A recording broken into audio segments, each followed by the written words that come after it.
There's another huge brand new attraction at Walt Disney World that is broken and does not appear to be on the list for a fix anytime soon. In fact, it's so bad that they may be just patching it up, covering it up, and saying, we've had enough of this stupid thing we did. It cost them billions of dollars, and today we'll show you why Disney Imagineering is no longer the darling of the industry.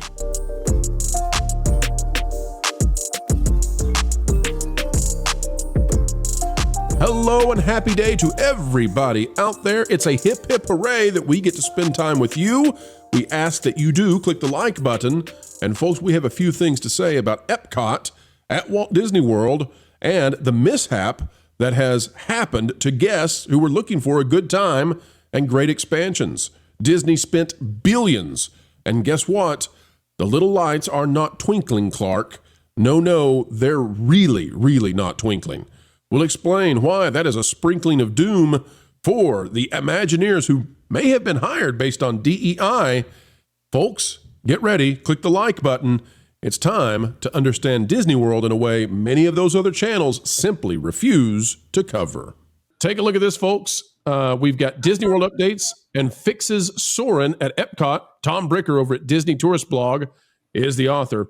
Walt Disney World has refreshed and fixed scenes in Soarin' Around the World with new finale footage reflecting the reimagined Epcot and fixing distortion in another scene.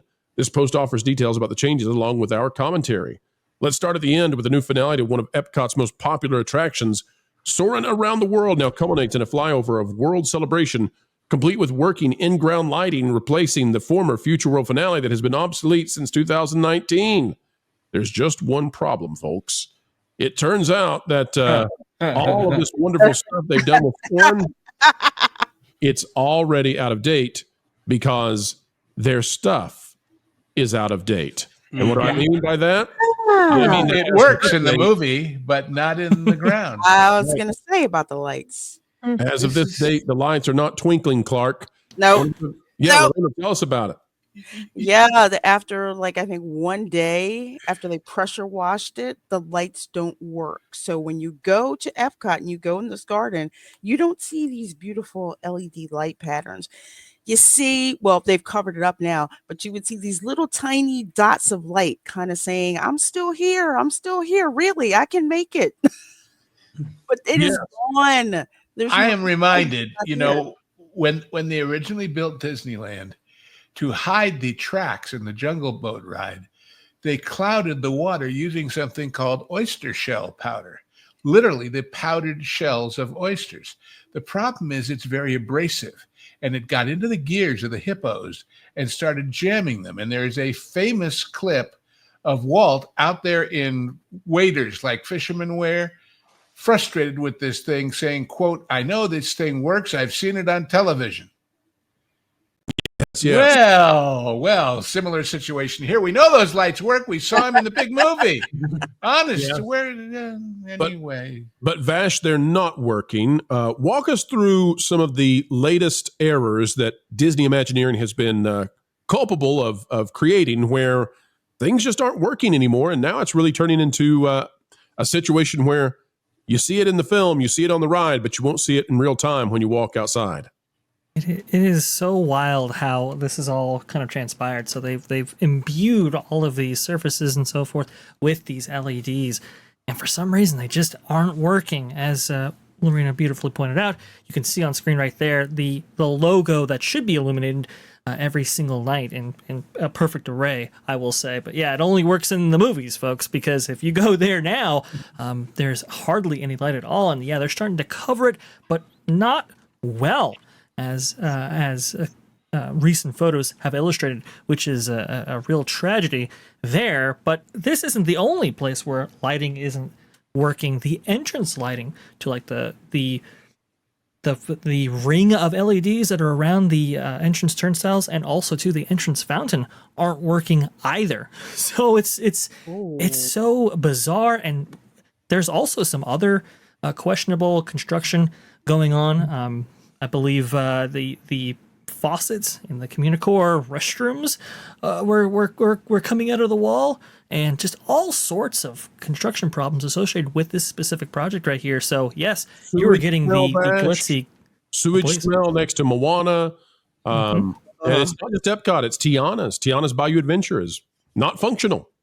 Yes. Well, absolutely. Tiana's has major downtime. And by the way, it's not just present at the Walt Disney World version of the attraction, but it's also present at the Disneyland version as well. Opening day, 7 hours worth of downtime. So not a good way to start the day there, that's for sure. Tiana's troubles persists on either coast, but Epcot specifically has really been a travesty in terms of just the shoddy workmanship going into it, and also the long-term health of a lot of the additions that they've added to this park. Like you said, the sewage smell over there at Moana's Journey of Water, or Journey of Water inspired by Moana, I believe is the technical term for it. The lights there. Yeah, and you can only see it. You can only see it in all its true glory on Soarin'. But even then, it's lackluster compared to the artwork that we received back in 2019, before everything got upended there. Communicore Hall.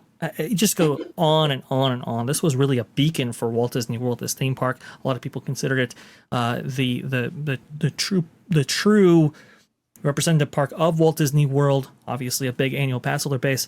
And now to see it in this state is really, really sad. Culture, you were preparing to weigh in on the idea that it's easier to take a picture of the lights when they did work than to actually have the lights still working. Yeah, I just want to say that I'm just not surprised anymore. And as Vash pointed out, the 2019 representation of Project Gamma was spectacular, and they accomplished almost none of those goals. And the things that they did eke out are all not working. There isn't anything good there.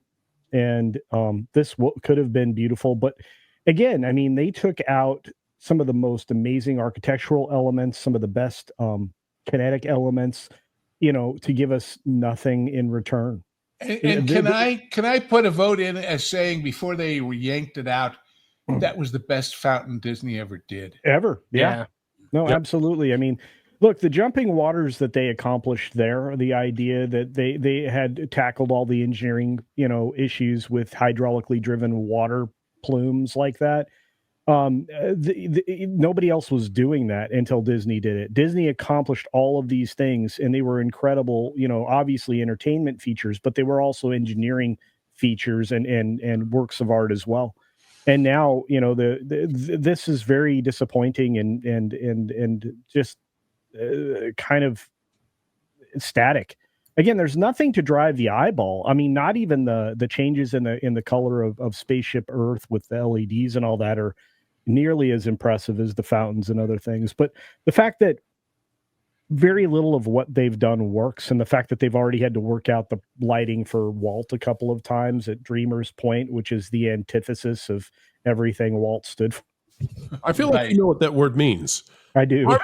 Marvin, you have been to the to little not twinkling lights. You've got close-up images and shown that to us on the Pro Show. What's your thoughts on Epcot's big multi-billion-dollar expansion really not expanding now? Well, you know what? I think it actually keeps with the Disney motto of late: worse and more expensive. They basically, took what was a very whimsical place. Where I remember walking into Epcot with the old background music and moving into Future World. You were inspired. Like it was like a swell that just inspired you to create, to be creative, to appreciate what was coming to you in the future. And now it's just a park. Well, Marvin, speak to this very quickly. Do you remember the old the concrete that was that had the wonderful lighting effects built into it because it was fiber optic? Yeah, it was sparkly easy lights. To repair. Yeah, it was easy to repair. Mm-hmm. It was a feature that people, when they saw it, were like, "Wow, that's really cool." All they had to do was update that very same technology. They didn't have to go all out and do what they did here, which was bound to fail, because if you decide to clean it off, with a high pressure washer, it's toast. Well, this is Yeah, this is there what it they is. this is what they do. Yeah. This is what they do. Culture. They take things that already worked, that people already enjoy, and they're like, we can replace this with something even better, and then that thing doesn't work. Kind of like Tiana's Bayou Adventure with all of the but new it's wonderful technology they put into there. Well, it's worse. It's worse. It's worse because with Tiana, you're changing an actual attraction. Well, yeah. Other than a few displays in Communicore, they didn't take anything out that had a story, that had a purpose, that had a bring a new character to the party, except for the Moana thing. Yeah, This was a fountain that worked. Let's replace it with lights that don't. And as far as those pillars, those light pillars around it, they bring to mind only two things in artistic history. One, the pit where the monolith is in 2001. Oh, yeah. And two, same idea when they go down to actually see V'ger in Star Trek 1. I was going to say popsicles. I was going to say like the inside of my computer, but Well, Well, I mean, they look like gaming light. task lighting, making something else light up, as opposed to that's the light. But let me defend it really quickly, especially Tiana's Bayou thing. It was a necessary downgrade. Well, that's true. I take it all By back. the way, You're and seeing he's the being laser facetious. shoot out of my eyes every time I hear necessary downgrade when it comes to I mean, if they had Sure. forgotten all of this and forgotten all the concept art they showed us of that rebar tower with the place for festivals and all the rest of it, and simply given us a new attraction that worked. Well, they did. Oh, That got the spaceship spin or cosmic rewind or bologna sausage with oh Guardians. well, or all whatever. right, okay. the Yeah, Space but Mountain upgrade or no. Let me just point this out to everybody. This space that you're seeing right now is huge. And this space was put there for the only purpose of nighttime lighting. Like it does nothing else except for the 2 or 3 hours that Epcot is dark on any given day. And now the lighting doesn't work. So this huge area that they built, it does nothing. There's no reason for it to even exist. The only reason it was built doesn't function. And they're not going to fix it. Space. It was power and water that they had to deal with the Fountain of Nations. So calm down. Oh, I mean, yeah, you're right. You're right. Yeah, and they only had 6 years. Mhm. Six I mean, years. come on. But Who can I could do just it in a add- short? Well, I'm just going to add here. This is bad design to begin with. From the beginning, this should never have gotten even off the drawing board. So somebody signed off on this and said, "Yeah, this is all we have to do." No one did any forward looking. Like, can we really improve on what was there before with the fiber optic lights in the concrete that not only just flashed there, but also had certain patterns that would also appear? It's like, why don't we can we improve on that? Can we not improve on that? This one, it just seems like they just wanted to throw something in and make sure it sticks. And I will die on this hill. The best upgrade that they ever did to Epcot is the LED lights on Spaceship Earth. Oh yeah, well that's not a hill I think you'll have to die on because none of the other stuff is working. So makes it look really darn good. If you really want to see where this came from, you go visit the LA County Fairgrounds. I think it came from Paul Pressler from 20 years ago. Because this is the kind of thinking. It's like, what is the lowest possible maintenance thing we can put in the middle of this giant area where we're going to pull out a working functional fountain? And even that doesn't work. Helping Hollywood produce a product that you want to consume, that's what we do each and every day, folks. And this time, it's time to, well, say goodbye. We know, but don't cry. No, for we will have more videos on the way. We love to bring those videos and that information. And by the way, if you'd like even more, consider going to the Patreon page. It's www.patreon.com/WDW Pro. It's where we put out stuff exclusively there that we simply can't put out in other places for whatever reason, be it because it's too spicy or because, well, perhaps we're working to corroborate it. But you can find out things early and first over there. Folks, we surely have had a great time spending time with you. Consider clicking that like button, share, subscribe, click it, and stick it to those pesky algorithms. It is the notification bell, and drop a comment right on down below.